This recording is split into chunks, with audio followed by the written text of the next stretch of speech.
Calculation of lime soda amount for water softening. आज हम जल के मृदुकरण के लिए लाइम सोडा की मात्रा की गणना करेंगे।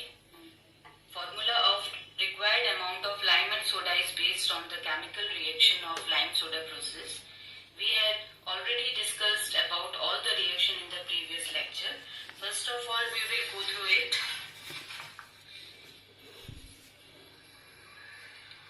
Treatment with the lime. Lime के द्वारा जो ट्रीटमेंट किया जाता है उसकी रिएक्शन हमने पढ़ी थी। तो basically lime is required for the removal of temporary hardness. जल की जितनी भी अस्थायी कठोरता होती है उसके लिए हम बेसिकली लाइम को यूज में लिया जाता है। तो हम first of all removal of temporary hardness of calcium ion, इसमें जो कैल्शियम सॉल्ट्स होते हैं उनकी जो अस्थायी कठोरता है उसके दूर करने के लिए कितना लाइम आवश्यक होता है उसके बारे में हम देखते हैं। For the removal of 1 mole of calcium bicarbonate, that is temporary hardness of calcium, इसके लिए 1 मोल कैल्शियम बाइकार्बोनेट को दूर करने के लिए 1 मोल लाइम की आवश्यकता पड़ती है। जबकि removal of temporary hardness of magnesium, तो मैग्नीशियम की जो अस्थायी कठोरता है वो होती है मैग्नीशियम बाइकार्बोनेट के कारण। तो मैग्नीशियम बाइकार्बोनेट के 1 मोल को रिमूव करने के लिए लाइम के 2 मोल की आवश्यकता पड़ती है। 2 moles of lime is required for the removal of 1 mole of magnesium temporary hardness. Further, we will explain treatment with soda. Soda is sodium carbonate Na2CO3. Soda is required for the removal of permanent hardness of water. We have already discussed it.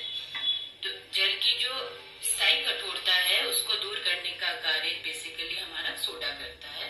और soda जो है इसकी जो calcium की removal करते हैं हम, removal of permanent hardness of calcium salts, कि जब परमानेंट हार्डनेस स्थायी कठोरता होती है किसके कारण, कैल्शियम के कारण।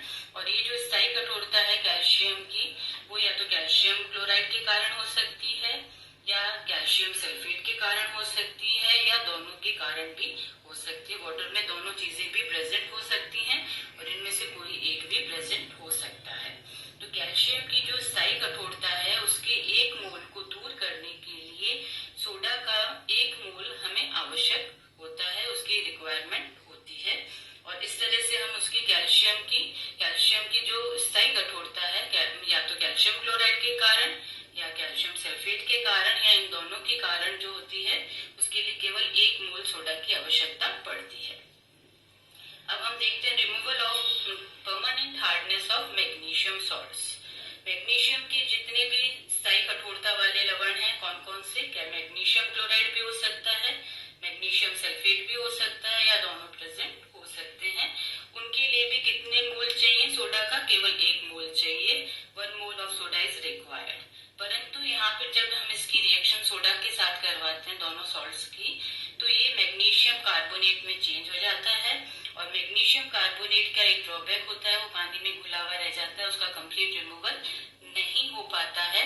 इसलिए हमें 1 मोल लाइम के साथ उसका ट्रीटमेंट करवाना पड़ता है और जिसके कारण वो मैग्नीशियम हाइड्रोक्साइड में चेंज हो जाता है। और मैग्नीशियम हाइड्रोक्साइड जो है पानी में बिल्कुल अघुलनशील होता है, डिसॉल्व नहीं रहता है और बिल्कुल नीचे की तरफ प्रेसिपिटेट के रूप में बैठ जाता है, धीरे धीरे सेटल डाउन हो जाता है और हम उसको फिल्ट्रेशन के द्वारा अलग कर सकते हैं।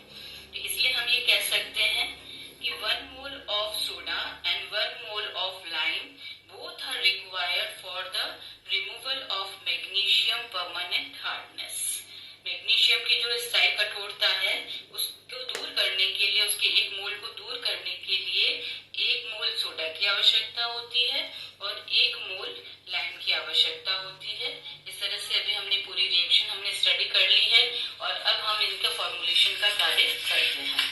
किस तरह से इसको फॉर्मूला बनाया जाता है उसके बारे में हम स्टडी करेंगे। अब calculation of lime and soda required amount for the process. तो जितनी भी ये जो प्रोसेस है फॉर्मुलेशन का कार्य करेंगे वो that is based on chemical reaction of lime soda process. First of all we will study about the amount of lime required for the softening, कि कितनी चूने की मात्रा, लाइम की मात्रा की आवश्यकता होती है जल के मृदुकरण के।